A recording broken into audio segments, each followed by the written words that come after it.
Suku primitif paling menakutkan di dunia hingga saat ini masih ada. Suku asing ini tak segan membunuh orang asing yang masuk ke wilayah mereka. Karena keterasingannya, suku primitif tersebut sangat berbahaya jika dikunjungi orang luar. Mereka bisa menyerang dengan senjata tradisional seperti tombak, panah beracun, atau senjata tajam lain untuk membunuh siapa saja yang mendekat. Berikut ini beberapa suku paling menakutkan yang tidak ingin Anda temui.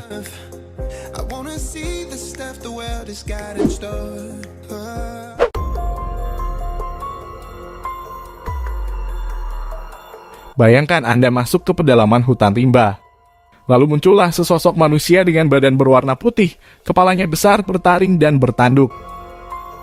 Inilah suku Asaro di Papua Nugini yang disebut-sebut sebagai suku paling menyeramkan di dunia.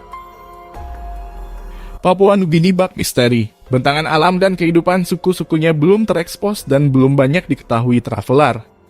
Terutama soal suku-sukunya, mungkin telinga Anda belum pernah mendengar tentang suku Asaro. Suku Asaro menetap di kawasan pegunungan di daerah Asaro dengan kota terdekatnya adalah Goroka.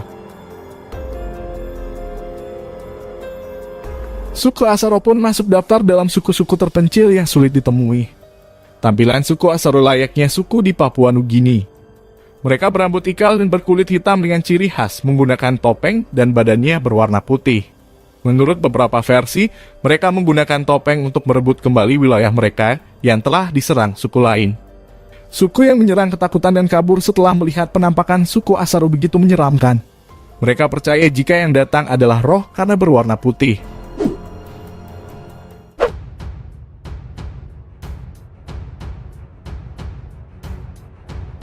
Inilah suku Cimbu yang terkenal karena punya tradisi unik mengecat seluruh tubuhnya layaknya kerangka manusia. Suku ini dijuluki sebagai manusia kerangka dari Papua Nugini. Dilansir Replay, sebelumnya tak banyak informasi mengenai keberadaan suku Cimbu karena mereka menetap di sebuah dataran tinggi terpencil di Papua Nugini. Bahkan mereka baru pertama kali berkontak dengan dunia barat pada 1934, ketika penjelajah Australia Michael Leahy dan James Taylor bertemu mereka dalam perjalanan untuk pemetaan. Suku ini punya kebiasaan nyentrik, yaitu mengecat tubuh dengan motif kerangka. Konon tradisi ini sudah dilakukan sejak lama dan sedari dahulu, kala mereka sengaja berdandan seperti itu untuk mengintimidasi musuh. Mengutip National Geographic, suku Cimbu mengecat dirinya menggunakan tanah liat yang diambil dari sungai. Tanah liat tersebut lalu dicampur dengan air dan abu yang dibakar dari berbagai jenis kayu. Nama Cimbu sendiri berasal dari kata Singbu yang berarti terima kasih dalam dialek mereka. Itu adalah kata-kata yang diucapkan orang Cimbu ketika pertama kali bertemu para penjelajah Australia. Hal inilah yang menyebabkan nama Cimbu dikenal hingga sekarang.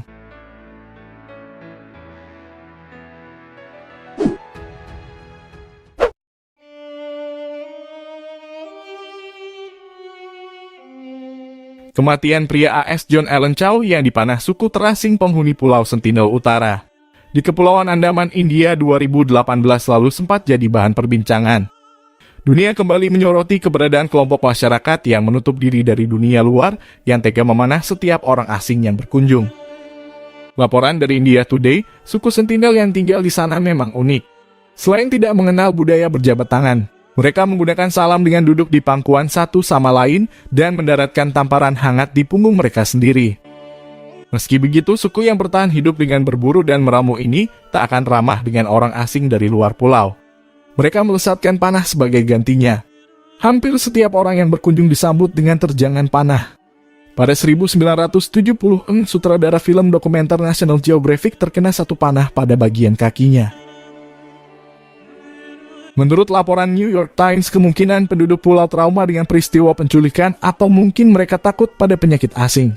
Tidak ada yang pernah tahu persis mengapa mereka begitu bermusuhan dengan orang luar dan apa bahasa mereka hingga kini tetap menjadi misteri. Suku Sentinel diyakini bermigrasi dari Afrika pada 50.000 tahun lalu. Mereka menggunakan tombak, busur, dan anak panah untuk berburu binatang. Mereka juga mengumpulkan tanaman untuk dimakan dan dijadikan rumah.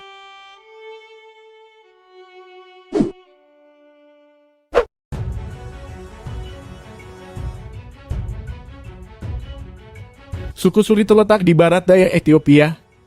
Suku ini lihai dalam pertarungan fisik menggunakan tongkat yang disebut sangina. Suku Sunni masih mempertahankan dan menjalankan tradisi yang ekstrim. Salah satu tradisi itu adalah dua pria harus saling bertarung alias duel sampai ada yang meninggal demi mendapatkan seorang perempuan. Selain itu, perempuan suku Suri yang akan melangsungkan pernikahan harus mencabut gigi bawah, kemudian menindik serta meregangkan bibir bawahnya untuk dimasukkan pelat bibir tanah liat.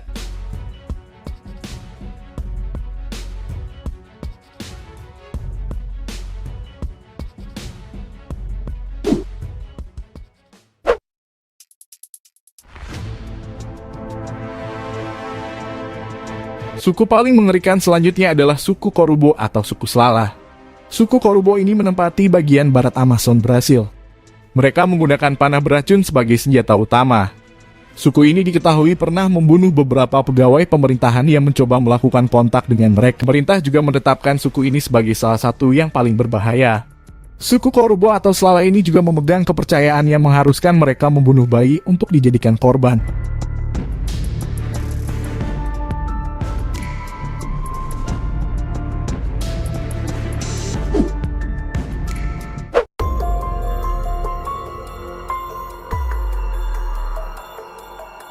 Suku Mas-Chopiro mendiami wilayah Madre de Dios, Peru. Seorang penjelajah ditemukan tewas mengenaskan pada 2012 setelah dia menginformasikan akan melakukan kontak dengan suku Mas-Chopiro.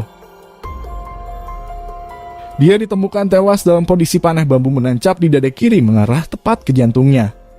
Untuk memenuhi kebutuhan pangan, suku ini sering terlihat memasuki teritori tetangga setiar namun tak berbuat jahat. Ketika musim panas, suku Mas-Chopiro tinggal di dekat sungai Las Piedras, sedangkan di musim hujan mereka hijrah ke pedalaman hutan Amazon.